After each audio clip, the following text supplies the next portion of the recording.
You just scored a brace, dominated the midfield, and played the best game of your life. But the scout, watching from the stands, didn't even write your name down. Meanwhile, the guy who barely touched the ball, he's the one getting invited to a trial next week. What did he do that you didn't? Today, I'm breaking down the 7 things that pro scouts are actually looking for. Things that have nothing to do with how many goals you score or how good your network is. So if you're serious about getting a pro trial, then you need to know every single one of these. Let's get into it. So the first thing that pro scouts actually look for when they're watching players in games is how they receive the ball. And you may be thinking like, what am I actually on about? Well, I don't blame you, because a lot of coaches at the lower levels don't teach this at all. You see, the mistake that a lot of young footballers make is that they receive the ball with their hips closed and they're not actually light on their feet. So when they actually receive the ball, they have to take another 2 to 3 touches to get it into space. The difference between you and pro academy players is that they receive the ball with their hips open and then they push the ball into the space to either shoot, pass, or cross. This is the big difference, and this is what pro scouts are actually looking for, because you may not realize it because you're playing at such a low level, but when you progress up to the higher levels, especially the professional level, you'll realize that the game is much quicker. So that means that your body position and how you receive the ball needs to be perfect every single time. When you receive the ball with your hips closed, you actually slow the play down for your team, lowering the chances of you guys actually scoring goals. So this is actually the first thing that pro scouts look for. And it's something that I actually realized when I joined the pro academy at 15 years old. I rarely had my hips open, and I was exposed massively when I went on pro trials with academies. My hips were always closed, and this slowed down the play, and coaches and scouts could immediately notice I was the weak link. I then got some feedback from the coaches, and they said that you need to work on your body position, and this is what I did. I did loads of ball and wall work, loads of partner passing, and I worked on my body positioning and actually opening up my hips and driving the ball into space so I can do my next action. So when I went back to these professional trials, I was much better in my technique and my body positioning, and this is what helped me sign for an academy at 15 years old. Okay, now onto the second thing that pro scouts look for when they're watching players, and that is how you react after you lose the ball. You see, a lot of young players at the lower levels, when they lose the ball, they just moan and just have their hands on their hip and just look sorry for themselves. That is not what pro scouts are looking for. They're not sorry for you for losing the ball. All they care about is how you react. And if you react like that, then they are definitely not inviting you for a trial. You see, pro academy players, when they lose the ball, they immediately go try win it back. This means pressing down the attacker and actually trying to put a tackle in and trying to make them make a mistake. This is the difference, and this is what pro scouts are actually looking for. They don't really care too much if you make a mistake. It's how you react to it. And this is what I got taught, and it helped me massively when I went on those pro trials, when I was playing in games, because I used to be the guy who would make a bad pass or do a bad touch, and I would just moan and complain. This is not what you need to be doing. If you make a mistake or you lose the ball, don't feel sorry for yourself. In that split second, you need to go chase after the ball and win it back for your team, because that could be the difference between you guys scoring a goal and the other team scoring a goal. Think about it for a second.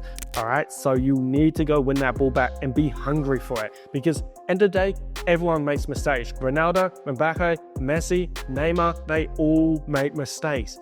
It's just how they react after losing it. All right, so when you lose the ball next, but you make a bad pass, then go chase it back, because this simple habit and action will take you to the pro academy level in no time. So the third thing that pro scouts actually look for is the 5 seconds before you receive the ball. So are you actually looking for the ball? Are you calling for it? Are you showing your teammate where you actually want the ball? Do you want it at your feet? Do you want it out in front? Do you want it up in the air? Where do you want it? Are you calling for it? Yes, I want it here. Yes, I'm out on the wing. Yes, switch it. Through ball.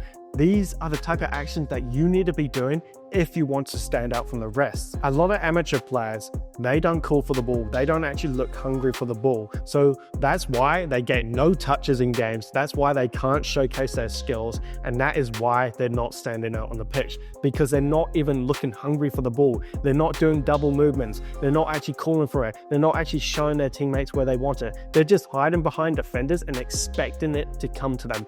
That's not how it works.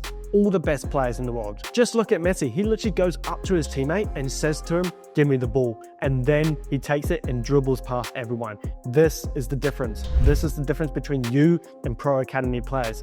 Pro Academy players know they're good and they're confident in themselves. They know they can win the game for their team, so that's what they do. They call for it, they're hungry for it, and they're demanding for it. Because in the day, pro scouts, coaches, academies, they only want one thing: to win. So are your actions actually helping your team win the game, or are you just setting your team back? Because if you're just hiding behind defenders and not actually calling for the ball and not actually helping the team progress, then it's literally a 10v11 game. You don't want that for your team, and you definitely don't want that for yourself. So this is the third thing that pro scouts look for. Are you actually demanding the ball, and are you actually looking for it? All right, and that leads us into the fourth thing, which is what your touch is like under pressure. You see, when you're playing at the lower levels and against weaker opposition, then you can get away with bad touches, bad passes, all those kind of things, because everyone is slower and just simply worse at football. But as I said before, as you move up the levels, and especially the Pro Academy and the professional level, then the game will get quicker, there will be more pressure when you receive the ball, and everyone is just simply better. So what is your touch like under pressure? Because if you struggle with your first touch and passing when you receive the ball at your current level, and that's probably the high school level, then how do you expect to play at the Pro Academy level? It's literally impossible, because the pressure that you receive from the defenders is so high and you don't have much time to think. You literally have a split second. So that is exactly why you need to be doing ball on ball work. You need to be playing rondos. You need to be playing full-sided games regularly so you can practice your first touch under pressure, because this is what pro scouts are looking for. They don't want a player who takes a touch and then just bounces off a meter away. Then they have to scramble to get it back. Like, this is not what pro scouts want. They want somebody who can receive the ball confidently, then make their next action. They want somebody who can push the ball into space and know when to push it into space, not just do it because they think it looks good. That is the big mistake that so many young footballers make. They try to do all these smart little flicks and actions and all that kind of stuff, but yet they don't know how to do it and they don't know when to do it. And this just ultimately leads to them losing the ball. So all in all, you just need to spend more time with the ball, more juggling, more ball and ball work, more rondos, more passing with your mate, more small-sided games, because this is what's actually going to develop that elite touch and technique that all the pros have. And this will 100% separate you from the rest. All right, so number 5 is your communication and leadership. It does not matter if you're the captain or not. Your communication and leadership needs to be on top. Why? Because good communication helps teams succeed and win, and that's what you want, right? All the teams that I've lost to in my playing career have been because of better communication than my team. This is because everyone is on the same wavelength. If you have players who have egos or are quiet and there's just one person talking or no one's talking at all, then that won't lead to success on the pitch. And if your team have good chemistry, then you have a higher chance of winning. So what you need to start doing is communicating better with your teammates, telling your teammate that he has a man on, telling them to make that run, or telling them that you want the ball, or telling them that there's space behind him. This is the difference between an average player and a Pro Academy player. The Pro Academy players are always talking. They're always giving positive feedback. They're communicating with their team. They're encouraging their team. They're not putting their teammates down. This is what's going to separate you from the rest. And this is what pro scouts look for. They're not looking for the loudest player. They're looking for the one who has smart communication, because there's a lot of players out there that just shout and bicker and just argue. Pro scouts aren't looking for that. They aren't looking for the loudest in the room. They're looking for the one who communicates smart and actually giving useful instructions to their teammates, and of course encouraging their teammates, because when you spread positivity in your team, then everyone will play better, because you know how it feels when somebody puts you down or negatively says something about you. It does not feel good at all. So don't do it to others. You can tell somebody that they made a mistake, but make sure you say it in a constructive way. Don't just put others down, because pro scouts notice this instantly. All right, so the 6th thing that pro scouts look for in players is how you handle the transition moments. And you're probably thinking, what do I mean by this? Well, when your team wins the ball back, how are you transitioning to that moment? How are you transitioning to attack? Are you getting into space? Are you making a run? Are you calling for it? And it kind of ties back all into my last point. It's all about your off-ball movement, and it's about how hungry you want the ball. Because if your team wins the ball back and you're just hiding out on the wing behind a defender, then That's not going to help your team at all. A pro scout notices a player who makes run and actually attacks the box, calls for the ball, and is hungry for it. That is what they're looking for. They're looking for somebody who has passion, wants to score goals, and win games. And the exact same thing goes to defending. When your team loses the ball, are you just walking back and just have your head down and just like shrugging off the moment? Or are you tracking back and chasing down the attacker? This is what separates the pros from the amateur players. The amateur players don't really seem to have much passion. They don't really care about the game because they just go home and just sit on the couch and play PlayStation. Whereas the academy players, they actually want to go professional. And this just shows in their actions. They're hungry for the ball, they're passionate, they actually want to score goals and win games. And this is what pro scouts look for. So next time you're playing in your game, when you're transitioning to attack or defense, make sure you're putting 100%, 110% effort into everything you do, and you'll notice a huge boost in your confidence and success with your team and performance. And last but not least, number 7, which is your performance in the last 15 minutes. The big problem that I see so many young footballers facing is that they play well in the first 15 minutes of the game. They have some good touches, they do some good dribbles, maybe they score a goal. But then when it comes to the second half, the last 20, the last 15, the last 10, the last 5 minutes, they do nothing at all. They literally ghost the whole half. This is not what pro scouts are looking for. Remember, football is a 90-minute game. It's a long time, an hour and a half of playing. So are you given 100% every single minute? Are you playing well every single minute? And admittedly, that is not really possible, like being perfect the whole way through.